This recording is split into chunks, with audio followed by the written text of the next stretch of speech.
কোটা সংস্কারের দাবির সঙ্গে একমত সরকার, আলোচনায় বসতে রাজি জানালেন আইনমন্ত্রী, আন্দোলন প্রত্যাহারের আহ্বান।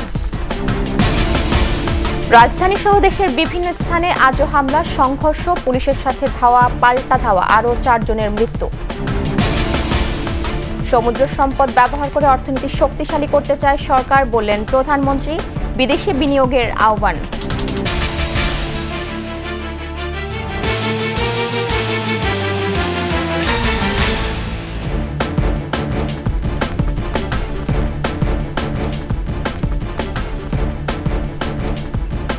শুনছিলেন first securities live and PLC সংবাদ শিরোনাম। আমন্ত্রণ 21 দেশের সংবাদে, আপনাদের সাথে আছি মহিমা পলি। দর্শক, 21 টেলিভিশনের সংবাদ একই সাথে সরাসরি দেখতে পাবেন আমাদের ফেসবুক পেজ www.facebook.com/21 আন্দোলনরত শিক্ষার্থীদের আলোচনায় বসতে রাজি সরকার। নিহতদের ঘটনায় করা হচ্ছে বিচার বিভাগীয় তদন্ত কমিটি। চাইলে আজই আলোচনায় বসার কথা জানিয়েছেন আইনমন্ত্রী আনিসুল হক। সংকট সমাধানে শিক্ষার্থীদের সঙ্গে আলোচনার জন্য আইনমন্ত্রী ও শিক্ষামন্ত্রীকে দায়িত্ব দিয়েছেন প্রধানমন্ত্রী শেখ হাসিনা। এদিকে কোটা নিয়ে আপিল বিভাগের শুনানি দ্রুততার সাথে করার উদ্যোগ নেবেন অ্যাটর্নি জেনারেল। রিপোর্ট শাকের আরজুর। গত কয়েকদিন ধরে কোটা সংস্কারের দাবিতে উত্তাল দেশ। উদ্ভূত পরিস্থিতিতে প্রধানমন্ত্রী জাতির উদ্দেশ্যে দেয়া ভাষণে আন্দোলনকারীদের ধৈর্য রাখার আহ্বান জানান। এ অবস্থায় বৃহস্পতিবার সরকার আন্দোলনকারীদের সাথে আলোচনারও আহ্বান জানিয়েছে। একজন পিতৃতুল্য নাগরিক হিসাবে আমি তাদেরকে অনুরোধ করছি যে তারা যেন এই সহিংসতা বন্ধ করে এবং এই আন্দোলন প্রত্যাহার বা স্থগিত করে। জাতীয় সংসদ প্লাজায় সম্মেলনে আইনমন্ত্রী সাংবাদিকদের মাধ্যমে শিক্ষার্থীদের আন্দোলন বন্ধ করার আহ্বান জানান। এ সময় তিনি বলেন, সরকার কোটা সংস্কারের পক্ষে, একই সঙ্গে শিক্ষার্থীরা যখনই চাইবে তাদের সাথে আলোচনায় বসতে রাজি। আমরা কোটা সংস্কারের পক্ষে। মাননীয় প্রধানমন্ত্রী তাদের সাথে আলোচনা করার জন্য আমাকে আইনমন্ত্রীকে এবং শিক্ষামন্ত্রী জনাব মহিবুল হাসান চৌধুরী এমপি তাকে দায়িত্ব দিয়েছেন। আমরা তাদের সাথে বসবো, তারা যখনই বসতে রাজি হবে, এটা যদি আজকে হয় আজকেই আমরা বসতে রাজি আছি। আইনমন্ত্রী জানান, শিক্ষার্থীদের আন্দোলন চলাকালে বিভিন্ন জায়গায় বেশ কয়েকজন নিহতের ঘটনা তদন্তে হাইকোর্টের বিচারপতি দিয়ে বিচার বিভাগীয় তদন্ত কমিটি গঠন করা হবে। আমরা একজন বিজ্ঞ বিচারপতি, হাইকোর্ট বিভাগের বিচারপতি জনাব খন্দকার দিলরুজ্জামানের কে এই কমিটির জুডিশিয়াল বিচার বিভাগীয় তদন্তের দায়িত্ব দেওয়ার জন্য কমিটি তৈরি করেছি। আইনমন্ত্রী সংবাদ সম্মেলনের পর অ্যাটর্নি জেনারেল নিজ কার্যালয়ে সাংবাদিকদের জানান, আগামী রোববার শুনানির আবেদন করে দ্রুততার সাথে শুনানি শেষ করারও চেষ্টা করা হবে। আমাদের যে আবেদনটা যে আছে যে সুপ্রিম কোর্টে যে কোটা বিরুদ্ধে হাইকোর্টে যে কোটা বাতিল করে দিয়েছে তার বিরুদ্ধে আমরা যে সিভিল পিটিশনটা ফাইল করেছি, সেটা রোববার দিন সকালেই আমি আদালতের কাছে আবেদন জানাবো এটা দ্রুত শুনানি করার জন্য, এবং আমি আশা করি আদালত আমাদের আবেদনটা গ্রহণ করবেন এবং এইখানে যে ছাত্ররা আসছে বা অন্যরা অনেকে হয়তো আসবেন, সবাই মিলে আমরা আবেদন করব যেন এটা দ্রুত শুনানি করার জন্য। আন্দোলনকারীদের জন্য আদালতের দরজা খোলা উল্লেখ করে রাষ্ট্রের প্রধান আইন কর্মকর্তা বলেন, শিক্ষার্থীরা চাইলে নিজে অথবা আইনজীবীর মাধ্যমে বক্তব্য তুলে ধরতে পারেন। শাকের আরজু, 21 টেলিভিশন, ঢাকা। এদিকে বৈষম্য বিরোধী ছাত্র আন্দোলনের অন্যতম সমন্বয়ক হাসনাত আব্দুল্লাহ জানিয়েছেন, তারা সরকারের কাছে কিছু দাবি জানাবেন, সেগুলো পূরণ সাপেক্ষে আলোচনা হতে পারে। কোটা আন্দোলনকারীদের কমপ্লিট শাটডাউন কর্মসূচিতে সকাল থেকে রাজধানীর বাড্ডা, যাত্রাবাড়ি, কাজলা, শনিরাখড়া, উত্তরা, মিরপুর সহ বিভিন্ন স্থানে সংঘর্ষে অন্তত 4 জনের মৃত্যুর খবর পাওয়া গেছে। আন্দোলনকারী, পুলিশ, পথচারী, সাংবাদিক সহ শতাধিক আহত। বিটিভির কার্যালয়ে হামলার ঘটনা ঘটেছে। এছাড়া রাজপথে বাধার মুখে পড়েছে সকল প্রকার যানবাহন। সারা দেশে রেল যোগাযোগ ছিল বিচ্ছিন্ন। চরম দুর্ভোগে পড়েছেন সাধারণ মানুষ। সহকর্মীদের সহায়তায় মানিক শিকদার রিপোর্ট। শাটডাউন কর্মসূচি ঘোষণার পর থেকে রাতে আন্দোলনকারী ও পুলিশের সংঘর্ষ, যানবাহন ভাঙচুর, অগ্নিসংযোগের পর সকালে ঢাকা বিশ্ববিদ্যালয় এলাকা ছিল থমথমে পরিস্থিতি। সকাল থেকে রাজধানীর বিভিন্ন সড়কে অবস্থান নেয় কোটা বিরোধী আন্দোলনকারীরা। পরিস্থিতি নিয়ন্ত্রণে আইনশৃঙ্খলা রক্ষা বাহিনীও সতর্ক অবস্থানে। বেলা বাড়ার সাথে সাথে পরিস্থিতি উত্তপ্ত হতে থাকে। যাত্রাবাড়িতে পুলিশের সাথে সংঘর্ষ জড়ায় আন্দোলনকারীরা। তারা ইট পাটকেল ছুড়লে পুলিশ টিয়ার শেল ও সাউন্ড গ্রেনেড ছুড়ে ছত্রভঙ্গ করার চেষ্টা চালায়। এ সময় আহত হন কয়েকজন। গুলিবিদ্ধ হন সাংবাদিক নাদিয়া শারমিন। সকাল 10টার দিকে বেসরকারি ব্র্যাক বিশ্ববিদ্যালয়ের শিক্ষার্থীরা রাস্তায় নেমে আসলে পুলিশের সাথে সংঘর্ষ বাধে। এ সংঘর্ষ পরবর্তীতে রামপুরা ব্রিজ পর্যন্ত ছড়িয়ে পড়ে। ব্র্যাক বিশ্ববিদ্যালয়ের শিক্ষার্থীদের সাথে পুলিশের সংঘর্ষের সময় ট্রাফিক পুলিশ বক্সে ভাঙচুর করে আগুন দেওয়ার ঘটনা ঘটে। মোটরসাইকেল ভাঙচুর ও অগ্নিসংযোগ করা হয়। দুপুরের দিকে বিটিভির কার্যালয়ে হামলা চালায় কোটা বিরোধীরা। বাড্ডার রামপুরা এলাকায় পুলিশ ও আন্দোলনকারীদের সংঘাতে একজন গাড়ি চালক নিহত ও শতাধিক আহত হয়েছেন। এদিকে রাজধানীতে কানাডিয়ান ইউনিভার্সিটির ছাদে আটকে পড়া ৬২ জন পুলিশ সদস্যকে উদ্ধার করেছে র্যাবের ইয়ারউইং। মিরপুর ১০ নম্বর এলাকা আন্দোলনকারী পুলিশ ছাত্রলীগ কর্মীদের ত্রিমুখী সংঘর্ষে রণক্ষেত্রে পরিণত হয়। দফায় দফায় ধাওয়া পাল্টা ধাওয়ার ঘটনা ঘটে। মিরপুর ১০ মেট্রো স্টেশনের পাশের ওভারব্রিজেও অগ্নিসংযোগ ঘটানো হয়। উদ্ভূত পরিস্থিতিতে মেট্রো চলাচল বিঘ্ন ঘটে। মানিক শিকদার, ২১ টেলিভিশন, ঢাকা। এদিকে দেশের বিভিন্ন স্থানে কোটা বিরোধী আন্দোলনকারীদের সঙ্গে পুলিশের ধাওয়া পাল্টা ধাওয়া হয়েছে। এসব ঘটনায় আহত হয়েছে শতাধিক। প্রতিনিধিদের তথ্যচিত্রে ডেস্ক রিপোর্ট। কমপ্লিট শাটডাউন কর্মসূচিতে দেশের বিভিন্ন স্থানে সংঘাত সহিংসতার ঘটনা ঘটেছে।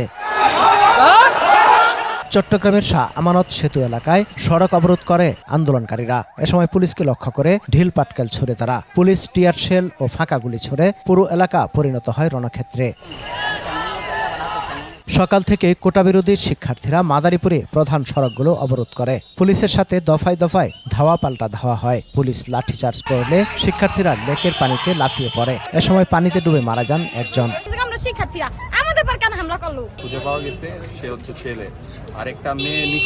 সিলেটে শাহজালাল বিজ্ঞান ও প্রযুক্তি বিশ্ববিদ্যালয়ের সামনে রাস্তা অবরোধ করলে শিক্ষার্থীদের সাথে পুলিশের সংঘর্ষে ৩০ জন আহত হয়। রাজশাহীতে আন্দোলনকারীদের সঙ্গে আওয়ামী লীগ নেতাকর্মীদের সংঘর্ষ হয়। এ সময় বোমা বিস্ফোরণের ঘটনায় কয়েকজন আহত হন। মহিলা কলেজের সামনে গাড়িতে হামলার সময় ৩ পুলিশ আহত হন। বরিশাল বিশ্ববিদ্যালয় এলাকায় সড়ক অবরোধ করে আন্দোলনকারীরা। এ সময় যান চলাচল বন্ধ থাকায় ভোগান্তিতে পড়েন যাত্রীরা। ময়মনসিংহ নগরীর টাউন হল চত্বরে অবরোধ করে বিক্ষোভ সমাবেশ করে বৈষম্য বিরোধী শিক্ষার্থীরা। নাটোরে কোটা বিরোধী ও ছাত্রলীগের মধ্যে দফায় দফায় সংঘর্ষ হয়। পরিস্থিতি নিয়ন্ত্রণে পুলিশ টিয়ার শেল ও রাবার বুলেট ছোড়ে। আহত হয় ৫ পুলিশ সহ বেশ কয়েকজন। ফরিদপুর জেলা প্রশাসকের কার্যালয়ের সামনে জড়ো হন আন্দোলনকারীরা। পুলিশ তাদের ছত্রভঙ্গ করতে চাইলে সংঘর্ষ বাধে। টাঙ্গাইলে আন্দোলনকারীরা মিছিল নিয়ে ঢাকা টাঙ্গাইল বঙ্গবন্ধু মহাসড়ক ধরে পুরাতন বাসস্ট্যান্ড এলাকায় পৌঁছালে পুলিশের সাথে সংঘর্ষ বাধে। তাদের ছত্রভঙ্গ করতে পুলিশ কয়েক রাউন্ড টিয়ার শেল নিক্ষেপ করে। আহত হন গণমাধ্যম কর্মী সহ ২০ জন। সাতক্ষীরায় সদর থানা ঘেরাও করার চেষ্টা করলে পুলিশ লাঠিচার্জ ও ফাঁকা গুলি ছুড়ে। এ সময় পুলিশ সহ ১৩ জন আহত হয়। আটক করা হয় ১৫ জনকে। পাবনায় মহাসড়ক অবরোধের সময় ছাত্রলীগের সাথে ধাওয়া পাল্টা ধাওয়া হয়। এ সময় ৫টি মোটরসাইকেল ভাঙচুর করা হয়। গাজীপুরে ঢাকা টাঙ্গাইল মহাসড়কের চন্দ্রাতে বিভিন্ন স্কুল কলেজের শিক্ষার্থীরা অবস্থান নিলে ঢাকার সাথে উত্তরবঙ্গের যান চলাচল বন্ধ হয়ে যায়।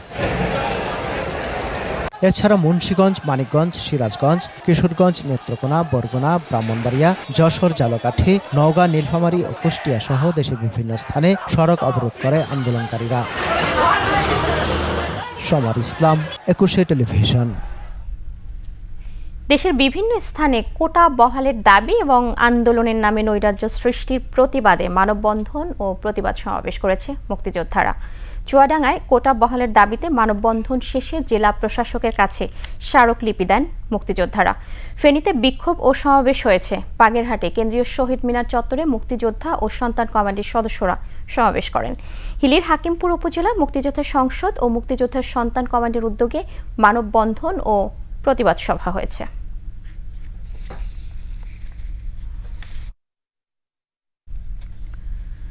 প্রধানমন্ত্রী শেখ হাসিনা বলেছেন, সমুদ্র সম্পদের বহুমুখী ব্যবহার করে সুনীল অর্থনীতি শক্তিশালী করতে কাজ করছে সরকার। সমুদ্র সম্পদ আহরণে বিদেশি বিনিয়োগকারীদের আহ্বান জানিয়ে সব রকম সহায়তার কথাও জানান প্রধানমন্ত্রী শেখ হাসিনা। আশা করেন মৎস্য খাতের উন্নয়নে এগিয়ে আসবে দেশের যুব সমাজ। রিপোর্ট প্রণব চক্রবর্তীর। সাগরের নীল জলরাশিতে বাংলাদেশের রয়েছে অপার সম্ভাবনা। দেশের সমুদ্র ও নদী বেষ্টিত সম্পদ রপ্তানি করে সমৃদ্ধি অর্জন সরকারের অন্যতম লক্ষ্য। 2030 সাল নাগাদ $5 বিলিয়ন সিফুড রপ্তানি করতে চায় বাংলাদেশ। এ লক্ষ্যেই বঙ্গবন্ধু আন্তর্জাতিক সম্মেলন কেন্দ্রে 2 দিনব্যাপী বাংলাদেশ আন্তর্জাতিক অ্যাকোয়াকালচার অ্যান্ড সিফুড শো 2024 এই আয়োজন। অনুষ্ঠানে যোগ দেন প্রধানমন্ত্রী শেখ হাসিনা, ছিলেন দেশি বিদেশি বিভিন্ন সংস্থার প্রতিনিধি। বক্তব্যে প্রধানমন্ত্রী বলেন, বঙ্গোপসাগরে এবং নদীতে প্রচুর সম্পদ রয়েছে। আওয়ামী লীগ সরকার মৎস্য খাতে নানামুখী পদক্ষেপ নিয়েছে। আমাদের প্রাকৃতিক সম্পদ ও জলবায়ু অনুকূল জলবায়ু সমৃদ্ধ বৈচিত্র্যময় মৎস্য চাষের উপযোগী একটা আদর্শ পরিবেশ রয়েছে, আর সেটা আমরা আরও উন্নত করবার পদক্ষেপ নিয়েছি, অনেকটা সাফল্য অর্জন করেছি এবং আমরা আরও করব ভবিষ্যতে। কাজে আওয়ামী লীগ সরকার ক্ষমতা আসার পর থেকে এই মৎস্য সম্পদের টেকসই উন্নয়ন ও ব্যবস্থাপনার জন্য আন্তরিকভাবে প্রচেষ্টা চালিয়ে যাচ্ছে এবং আর্থসামাজিক উন্নয়নে যেহেতু এই খাতটা আরও অবদান রাখতে পারে সে ব্যবস্থাটাও আমরা নিয়েছি। গভীর সমুদ্রের সম্পদ আহরণ এবং তার যথাযথ ব্যবহারে গুরুত্ব আরোপ করেন প্রধানমন্ত্রী। বলেন, এক্ষেত্রে বিদেশি বিনিয়োগে উৎসাহ দিচ্ছে সরকার। এখন আরেকটা হচ্ছে সমুদ্রের পানি থেকে বিদ্যুৎ উৎপাদন, হাইড্রোজেন ইলেকট্রিসিটি, সেটার উপরে গবেষণা চলছে। ইনশাআল্লাহ আমরা সেটাও করতে পারবো। কাজে এই সমুদ্র সম্পদ বহুমুখী ব্যবহার করে আমাদের অর্থনীতি, ব্লু ইকোনমি, এটাকে আমরা আরও সমৃদ্ধশালী করতে পারবো। সেই ক্ষেত্রে আমি আশা করি যারা বিনিয়োগকারী আজকে বাংলাদেশে এসেছেন বা যারা আমাদের দেশি বিনিয়োগকারী, আপনারা যৌথভাবে এই বিনিয়োগের ক্ষেত্রটা আবিষ্কার করা এবং এখানে আরও বিনিয়োগ করতে পারেন। দেশের যুব সমাজ যেন মৎস্য খাতের উন্নয়নে তাদের নিয়োজিত করে সে আহ্বান জানান প্রধানমন্ত্রী। সারা বিশ্বে সিফুডের চাহিদাও বাড়ছে, কাজে এটাকে আমরা যত বেশি আরও করতে পারবো ততই আমি মনে করি যে আমরা দেশকে এগিয়ে নিয়ে যেতে পারবো। আমাদের আজকে অ্যাকোয়াকালচার এবং সি ফুড শো নীতি নির্ধারক এবং স্থানীয় আন্তর্জাতিক ব্যবসায়ীদের মধ্যে পারস্পরিক একটা ব্যবসায়িক সংলাপ এবং নেটওয়ার্ক প্রতিষ্ঠার একটি প্রাণবন্ত প্ল্যাটফর্ম, যা পারস্পরিক বোঝাপড়া, অংশীদারিত্ব, জ্ঞান প্রযুক্তি আদান প্রদানের ক্ষেত্রে বলিষ্ঠ ভূমিকা রাখবে বলে আমি মনে করি। আমি আশা করি যে আমাদের যুব সমাজও আরও বেশি এগিয়ে আসবে।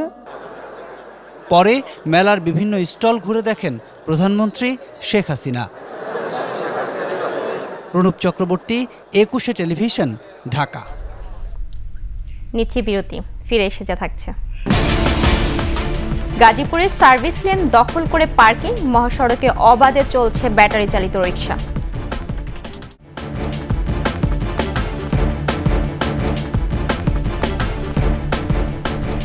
আবার আমন্ত্রণ 21 দেশের সংবাদে। কমপ্লিট শাটডাউনের মধ্যেও হিলি স্থলবন্দর দিয়ে ভারত বাংলাদেশের মধ্যে আমদানি রপ্তানি বাণিজ্য স্বাভাবিক রয়েছে। দুপুর থেকেই দুদেশের মধ্যে পণ্য আমদানি রপ্তানি শুরু হয়। বন্দর কর্তৃপক্ষ জানায়, ভারত থেকে পণ্যবাহী ট্রাক বন্দরে প্রবেশ করছে। পণ্য নিয়ে দেশের বিভিন্ন স্থান থেকে ট্রাকগুলো বন্দরে আসছে। কোনো ধরনের বিশৃঙ্খলা এড়াতে বন্দরের গুরুত্বপূর্ণ স্থানে পুলিশ মোতায়েন করা হয়েছে।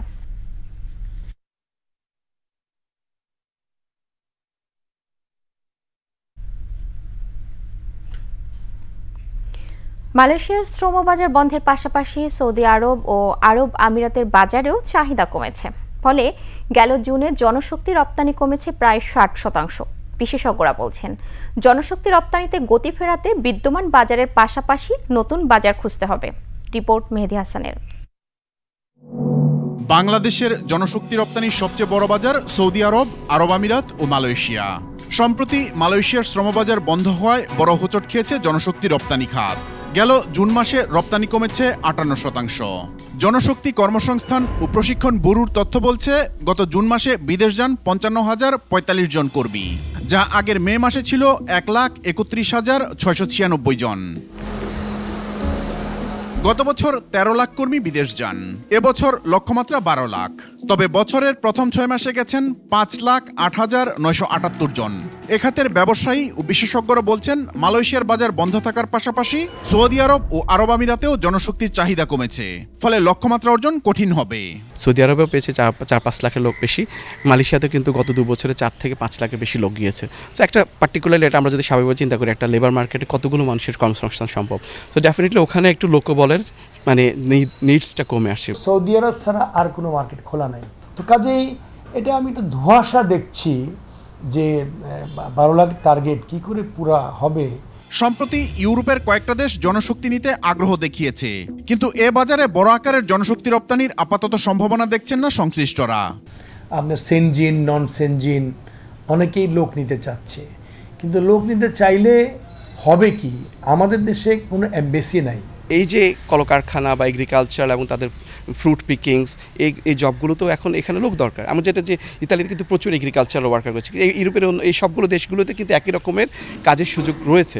জনশক্তি রপ্তানিতে সর্বোচ্চ স্বচ্ছতা নিশ্চিতের পাশাপাশি দক্ষ কর্মী রপ্তানি ও মানসম্মত অভিবাসনের দিকে বাড়তি গুরুত্ব দিচ্ছেন বিশ্লেষকরা। আমাদের অলওয়েজ লক্ষ্য থাকে যে সংখ্যা ১০ লক্ষ লোক পাঠাতে হবে, এটা কিন্তু এই অ্যাপ্রোচ থেকে আমাদের বের হয়ে আসতে হবে। এটা যদি আমাদের টার্গেটে থাকে তখনই হচ্ছে আমাদের এজেন্সিগুলো খুবই গ্রেডি, তারা হচ্ছে যে কী করে, তারা যত বেশি লোক পাঠাতে পারে তত বেশি টাকা, এবং তারা মাথা গুণে টাকাটা ইয়ে করে, রাদার দেন ওইখানে যে তারা ভালো কাজ পাচ্ছে কিনা, ভালো বেতন পাচ্ছে কিনা, এটার দিকে ফোকাস কিন্তু খুবই কম।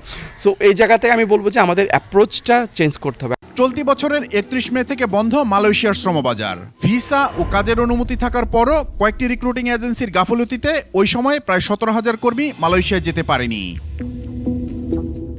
মেহেদি হাসান, ২১ টেলিভিশন, ঢাকা। দুদিনের ব্যবধানে হিলি স্থলবন্দরে কাঁচা মরিচের দাম কেজিতে বেড়েছে ৫০ টাকা। বন্দরে ১৪০ থেকে ১৫০ টাকায় কাঁচামরিচ এখন বিক্রি হচ্ছে ১৯০ টাকায়। ফের দাম বাড়ায় বিপাকে পড়েছেন বন্দরে কাঁচামরিচ কিনতে আসা পাইকাররা। সরবরাহ কমের অজুহাতে দাম বাড়তি বলে জানান আমদানিকারকরা। ভারতে অতিবৃষ্টি ও বন্যার কারণে সেখানেই দাম বেশি হওয়ায় দেশে দাম বাড়ছে বলে দাবি তাদের।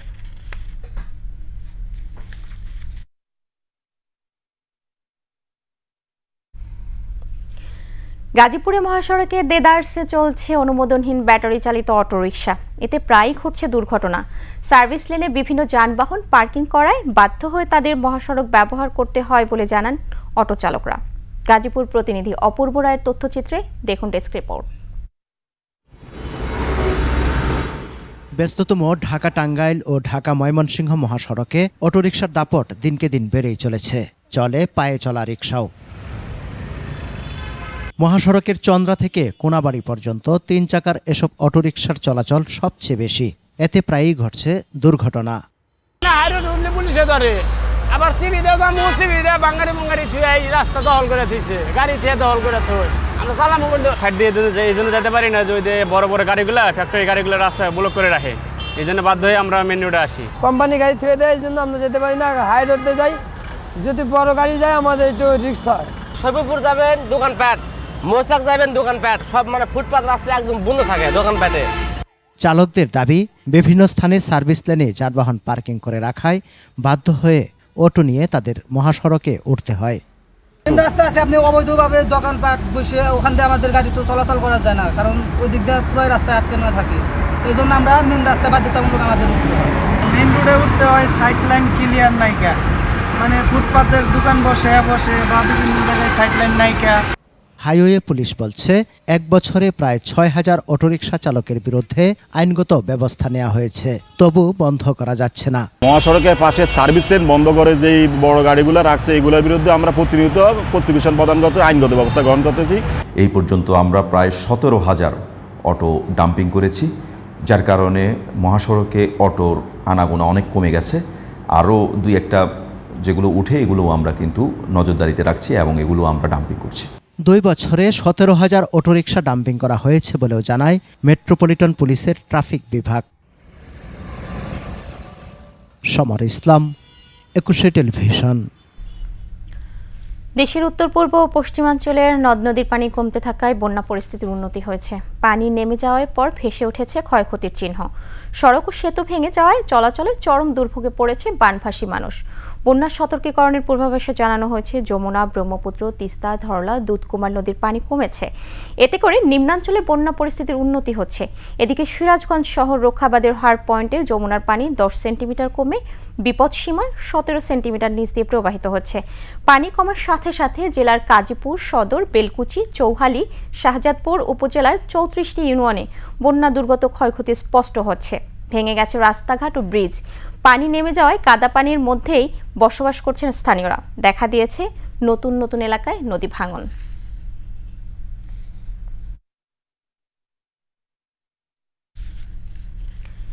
একুশে টেলিভিশনের জ্যেষ্ঠ প্রতিবেদক আকবর হোসেন সুমনের মা হিরণ নাহারের দাফন সম্পন্ন হয়েছে। পিরোজপুর জেলা সদরের পৌর কবরস্থান জামে মসজিদে জোহরের নামাজের পর জানাজা শেষে স্বামী মরহুম আনোয়ার হোসেনের কবরের পাশে তাকে দাফন করা হয়। তিনি খুলনার একটি হাসপাতালে চিকিৎসাধীন অবস্থায় বুধবার রাত 11:30টায় শেষ নিঃশ্বাস ত্যাগ করেছেন। তিনি দীর্ঘদিন ক্যান্সারে আক্রান্ত ছিলেন।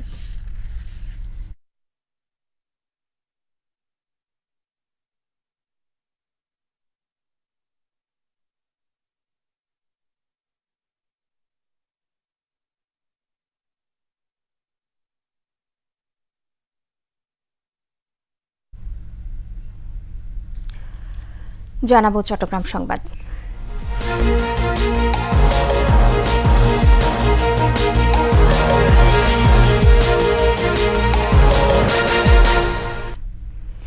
চট্টগ্রামের সড়ক, শিক্ষা প্রতিষ্ঠান সহ বিভিন্ন জায়গায় চারা রোপণ কার্যক্রম শুরু হয়েছে।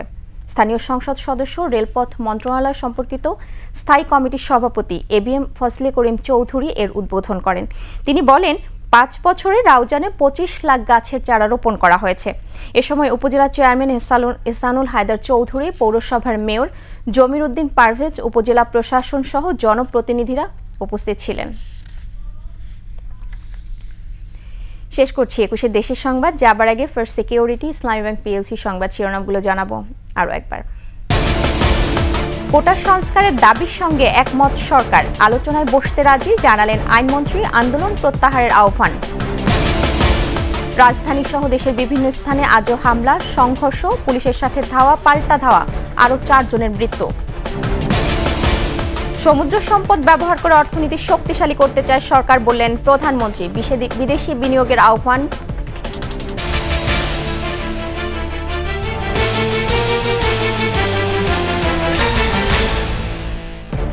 সর্বশেষ খবর জানতে ডায়াল করুন 2021 নম্বরে আর ভিজিট করুন ekushe.com এই ওয়েবসাইটে। এছাড়া ফেসবুকে ভিজিট করতে পারেন facebook.com/2124 অনলাইনে। এতক্ষণ সাথে থাকার জন্য ধন্যবাদ। আমাদের পরের সংবাদ সন্ধ্যা 7টায় দেখার আমন্ত্রণ রইল। 21-এর সাথেই থাকুন।